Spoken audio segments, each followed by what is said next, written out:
l'OM n'a plus le droit à l'erreur. Face à Metz, c'est victoire obligatoire. Après les défaites contre Lille et l'AS Monaco, l'OM est en danger dans la course à la Ligue des Champions. Mais attention, le FC Metz joue sa survie en Ligue 1, une équipe qui va tout donner sur la pelouse du Vélodrome, et c'est un match piège par excellence. Côté OM, Egan Riley, Naïef Aguerd et Geoffrey Kondogbia seront absents, mais bonne nouvelle, Mason Greenwood est bel et bien de retour. Face à ses supporters, l'OM va devoir réagir, reprendre confiance, surtout relancer sa fin de saison. Alors dis-moi, victoire facile pour l'OM ou énorme piège? Marseille-Metz, c'est vendredi à 21h05, notez bien cet horaire, ça n'est plus 20h45 mais bel et bien 21h05. On reçoit une équipe du FC Metz qui est dernière du championnat, qui n'a pas gagné depuis 16 matchs, qui risque très fortement de descendre en Ligue 2 mais qui va venir au Vélodrome pour jouer une nouvelle fois sa survie. Il faut pour nous de notre côté, après 2 défaites d'affilée, enchaîner et repartir enfin sur une victoire. Donc si je devais donner un pronostic, j'espère enfin que contre une équipe de bas de tableau, on va réussir à s'imposer. Donc je dirais victoire de l'Olympique de Marseille.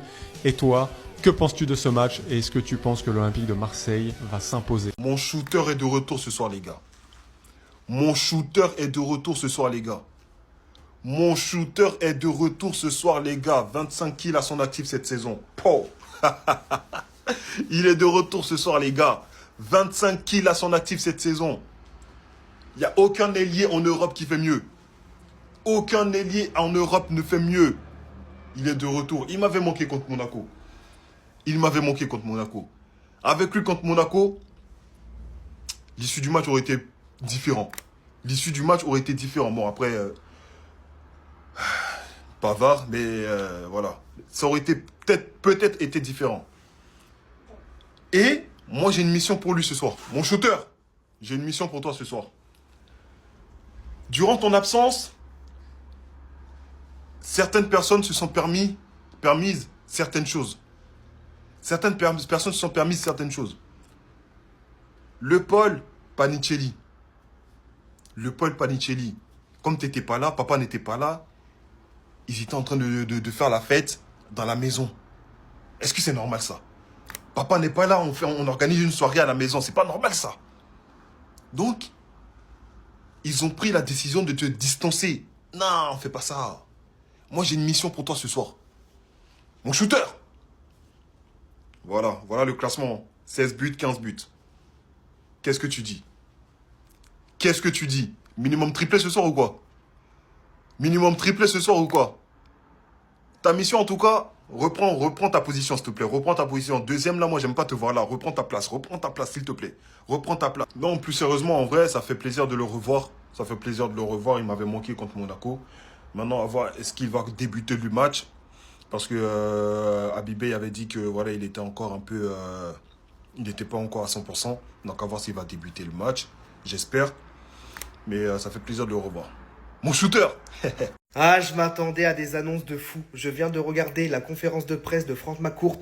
Si tu ne l'as pas vu, je vais tout résumer dans cette vidéo, mais je suis un peu déçu quand même. Comme prévu, il a annoncé officiellement que Stéphane Richard, l'ancien PDG d'Orange, est le nouveau président de l'Olympique de Marseille. À noter que c'est une personne qui est née à Marseille, qui aime la ville, et il rappelle que le rôle d'un président n'est pas sur le terrain ni en charge du pôle sportif. Mais un club, c'est comme une entreprise, son objectif est d'amener de la stabilité économique. Il a pris comme exemple Liverpool. Ce n'est pas seulement une question de moyens, on voit des clubs qui investissent beaucoup pour des résultats moyens, comme Liverpool qui a investi 480 millions d'euros l'été dernier. Franck McCourt rajoute que l'OM est un club stable au niveau financier en Europe et il est ouvert à un partenaire stratégique qui pourrait permettre au club d'atteindre le niveau de foot que tout le monde rêve. Mais malheureusement, voilà ce qu'il a déclaré, mais ce n'est pas le sujet d'aujourd'hui, il n'y a rien d'autre à ajouter. Et voici sa dernière déclaration, on attend maintenant l'OM en Ligue des Champions.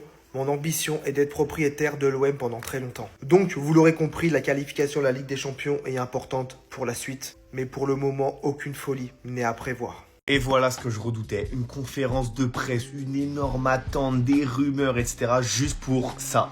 La seule annonce de Franck McCourt durant cette conférence de presse aura été de présenter le nouveau président de l'Olympique de Marseille, Stéphane Richard. Et globalement, cette conf de presse a été très décevante pour les supporters parce que ça a été 99% de langue de bois et surtout aucune autre annonce. Alors les supporters marseillais sont pas bêtes, ils s'attendaient pas non plus que Xabi Alonso arrive au club avec les Saoudiens et qu'on ait 1 milliard au prochain mercato. Mais après 10 ans de McCourt au club et 0 trophée, les supporters s'attendaient quand même à certaines justifications ou à certaines annonces vis-à-vis du futur et de l'ambition du club. Ce que je reproche à McCourt dans cette conférence de presse, c'est d'avoir sous-estimé l'attente des supporters vis-à-vis d'un événement aussi important. Il n'avait jamais fait de conf de presse depuis 10 piges et depuis son arrivée. C'est légitime que l'environnement de l'OM et ses supporters commencent à spéculer sur une conférence de presse qui était pour le coup exceptionnelle. Et au final, elle a été plus que banale. Et c'est dommage pour Stéphane Richard parce qu'en soi, je vous souhaite que du bon à l'Olympique de Marseille, mais il démarre déjà avec de la déception de la plupart des supporters parce que tout le monde s'attendait à autre chose que lui. Ou en tout cas, autre chose en plus que lui.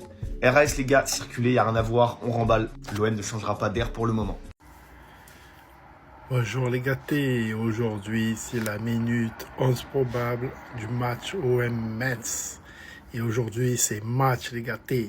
Ce soir on se retrouve au stade Vélodrome les amis pour l'affiche de la 28e journée OM-Metz. Donc voici le 11 probable pour ce soir les gâtés. Alors on retrouve Rouli, poste de gardien. Dans l'axe, les deux Argentins, les dogs argentins, Balerdi et Medina. À droite, Wea.